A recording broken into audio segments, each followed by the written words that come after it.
বিয়ে করতে চাইলে কেমন মেয়ে পছন্দ করবে?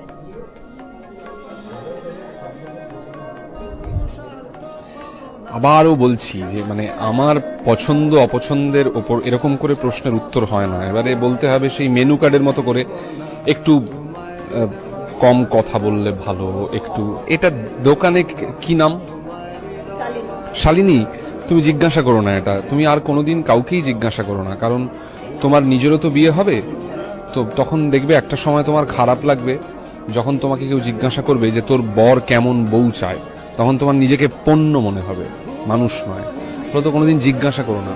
আমরা যখন দোকানে জিনিস কিনতে যাই তখন জিজ্ঞাসা করি যে এইটা মিষ্টি কম হবে তো, বা এই চাটা ভালো হবে তো, এটা কতক্ষণ ফোটাতে হয়।